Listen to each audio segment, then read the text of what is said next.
यह कहानी है एक डरावनी रात की। किसी गांव में बंटी नाम का एक लड़का रहता था। वह परीक्षा देने के लिए गुजरात जा रहा था। ठंडी का दिन था। चारों तरफ से कोहरा छाया हुआ था। आमने सामने भी कोई नहीं दिख रहा था। पूरे 15 घंटे के बाद वह गुजरात पहुंच गया था। परीक्षा अगले दिन थी, इसलिए वह एक होटल में रहने के लिए सोचा। रात हो गई थी और कहीं भी उसके बजट में सस्ता होटल मिल नहीं रहा था। काफी ढूंढने के बाद उसे एक सस्ता होटल मिला। वह उस होटल में एक कमरा बुक करवाया और जब वह कमरे में गया तो देखा कि कमरे के चारों तरफ जाले लगे हुए थे। ऐसा लग रहा था कि यह कमरा काफी सालों से बंद पड़ा था और कमरे के अंदर का माहौल एकदम डरावना और सुनसान लग रहा था। लेकिन उसने ये सब नजरअंदाज कर दिया और होटल से खाना मंगवाया और खा पीकर सोने चल दिया। जब वह सो रहा था तो लगभग रात के 1 बजे के करीब उसे किसी के पायल की घुंघरू की आवाज सुनाई दी। वह रात थी। बंटी तुरंत नींद से उठ गया और जल्दी से खिड़की के पास गया, ये पता करने के लिए को इतनी रात को किसकी पायल की आवाज सुनाई दे रही है और इस सुनसान रास्ते में कौन आधी रात को घूम रहा है। क्योंकि वहां होटल में बंटी और मैनेजर के अलावा कोई भी नहीं था, तो ये फिर किस औरत की पायल की आवाज सुनाई दे रही है। बंटी खिड़की पर काफी देर तक खड़ा रहा, लेकिन उसे कोई भी नहीं दिखाई दिया। फिर उसने अपने कमरे से मैनेजर को फोन किया और उसे बताया कि मुझे इतनी रात को कब से किसी की पायल की आवाज सुनाई दे रही है। आपको भी दे रही हैं क्या? मैनेजर ने कहा कि सर, ऐसी कोई बात नहीं है, आपको हवा से ऐसा लग रहा होगा। वैसे भी ये जंगली इलाका है, यहां पर तो हल्की हवा भी तूफान के जैसी लगती है। आप सो जाइए, ऐसी कोई बात नहीं है। बंटी मैनेजर की बात पर भरोसा करके फिर से सोने चला गया। कुछ देर बाद उसे दोबारा वही पायल की आवाज पहले से भी ज्यादा तेज सुनाई देने लगी। इस बार उसने अपने कमरे का दरवाजा खोला और सीधा होटल के बाहर देखने के लिए चला गया। जब वह बाहर आया तो देखा कि एक काफी लंबी औरत है जो सफेद साड़ी पहनी हुई थी।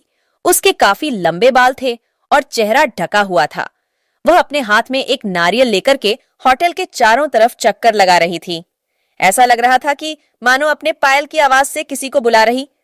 बंटी दौड़कर उसके पास गया कि कौन है ये औरत जो इतनी रात को यहाँ घूम रही है, लेकिन वह तुरंत ही गायब हो गई और चारों तरफ कोहरा ही कोहरा फैल गया। बंटी भी थोड़ा घबरा गया क्योंकि जिस औरत को वह सामने से देखा था अब वो नहीं दिख रही थी। बंटी अपने होटल में वापस जाना चाहा, लेकिन फिर उसे दोबारा पायल की आवाज सुनाई देने लगी। बंटी अब उसे ढूंढते हुए जंगल की ओर जाने लगा। चलते चलते वह अपने होटल से इतनी दूर आ गया उसे पता ही नहीं चला। फिर उसने उस घने जंगल में कुछ ऐसा देखा कि उसका दिल दहल गया।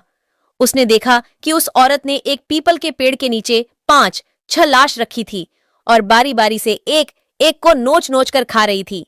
उसका मुंह खून से लटपट था और चेहरा भी एकदम डरावना था। बंटी जब ये सब देखा तो उसके पांव तले जमीन खिसक गई।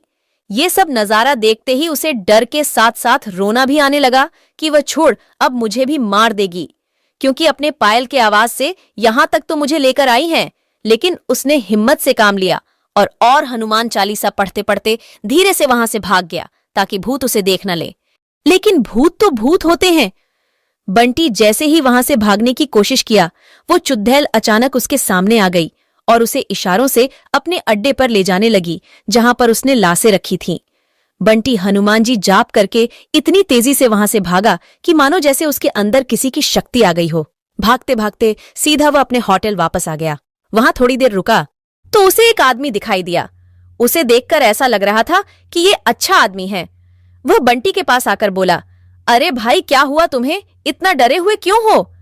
बंटी ने सारा किस्सा उस आदमी को सुनाया तो उसने बताया कि भाई, तुम बहुत किस्मत वाले हो कि आज तुम बच गए। वो भूत किसी को भी नहीं छोड़ती। और तुम इस होटल में क्या कर रहे हो? इसको तो बंद हुए काफी साल हो गए। बंटी जब उस आदमी का इतना बात सुना तो उसका डर कर मारे पसीने निकले लगे। फिर वह आदमी बताने लगा कि इस होटल में बहुत साल पहले एक लड़की के साथ 4-5 लड़के उसका भयानक तरीके से रेप करके मार दिए थे।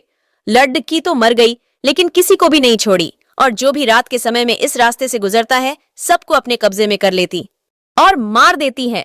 और कुछ दिन बाद इस होटल पर पुलिस का छापा पड़ा, तब से ये होटल बंद है। बंटी जब उस आदमी की पूरी बातें सुना तो वह बहुत जोर जोर से रोने लगा, ये सोचकर कि आज मैं मर जाता। फिर वो आदमी बंटी को चुप कराया और बोला, चलो आज रात तुम मेरे घर रह लो, मेरा घर पास में ही है, डरो मत, अब मैं आ गया हूं ना।